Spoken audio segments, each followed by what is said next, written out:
friends, welcome back to my YouTube channel Inside Organon. In today's video, we will be discussing aphorism number 19.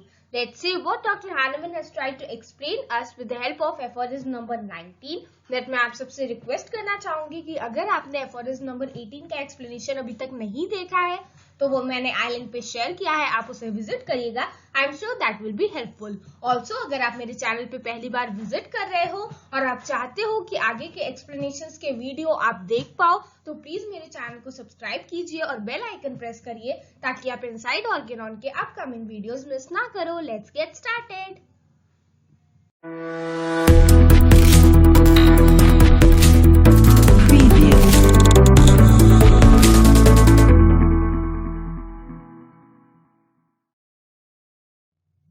Now, as diseases are nothing more than alterations in the state of health of healthy individual which expresses themselves by morbid signs. Diseases क्या होती हैं?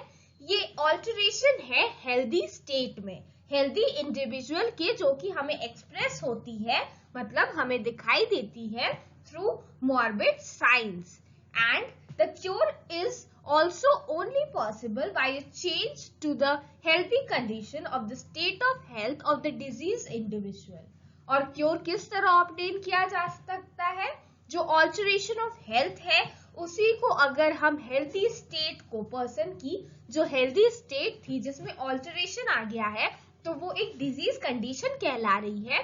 जब हम उस alteration को फिर से health को रीस्टोर कर देंगे तो इस प्रोसीजर को हम कहते हैं क्योर.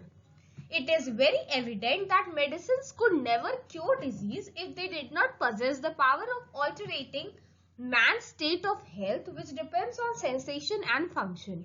ये बात बहुत सच है कि मेडिसिन्स कभी भी डिजीज को क्योर नहीं कर पाती अगर वो मैन की हेल्दी कंडीशन को ऑल्टर करने के, दैट मीन्स चेंज करने लायक, एफिशिएंट नहीं होती. Which depends on sensations and functions. और ये जो सेंसेशन और फंक्शन के फॉर्म में डिपेंड करता है जो हेल्दी कंडीशन होती है. जब हमारी बॉडी का फंक्शन और सेंसेशंस नॉर्मल होते हैं तो हम इसे हेल्थ कहते हैं और जब वो डिसएग्रीएबल सेंसेशंस और फंक्शंस हो जाते हैं तो हम इसे कहते हैं disease condition.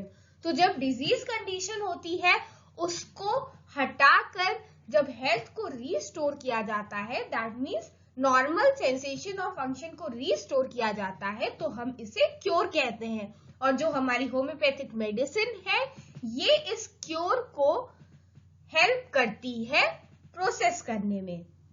That their curative power must be owing solely to this power they possess of altering man's state of health. और जो क्यूरेटिव पावर होती है मेडिसिन की, दैट मीन्स जो डिजीज क्योरिंग पावर होती है होम्योपैथिक मेडिसिन की, वो सोनली इस बात पर डिपेंड करती है कि जो होम्योपैथिक मेडिसिन है वो मैन की जो हेल्थ की कंडीशन है उसको ऑल्टर कर सकती है. ना सिर्फ नॉर्मल हेल्थ को डिजीज में ले जा सकती है बट ऑल्सो डिजीज हेल्थ या फिर डिजीज्ड स्टेट को भी ऑल्टर कर सकती है. सो चलिए एक बार हम और देखते हैं aphorism number 19 में डॉक्टर हैनेमन हमें क्या एक्सप्लेन करते हैं.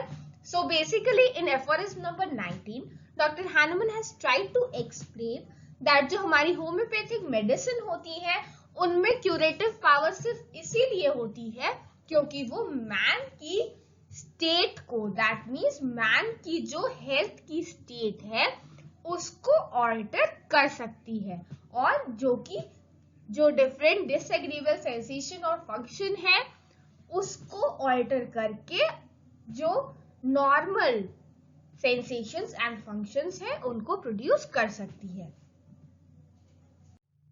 So friends, this was all about today's lecture. In today's lecture, we discussed aphorism number 19. I hope this video was helpful. अगर आपको इससे रिलेटेड कोई भी डाउट हो तो आप मुझसे कमेंट सेक्शन में पूछ सकते हैं. अगर आप चाहते हैं कि मैं ऑर्गेनॉन की किसी और टॉपिक के ऊपर वीडियोस अपलोड करूं तो प्लीज उसे भी कमेंट सेक्शन में डाल दीजिएगा. इस वीडियो को लाइक करना और अपने फ्रेंड्स के साथ शेयर करना बिल्कुल मत भूलिएगा. ऑल्सो अगर आप मेरे चैनल पे पहली बार विजिट कर रहे हैं तो प्लीज इसे सब्सक्राइब करिए और बेल आइकन प्रेस करिए ताकि आप इनसाइड ऑर्गेनॉन के आने वाली वीडियोस मिस ना करो. Thank you.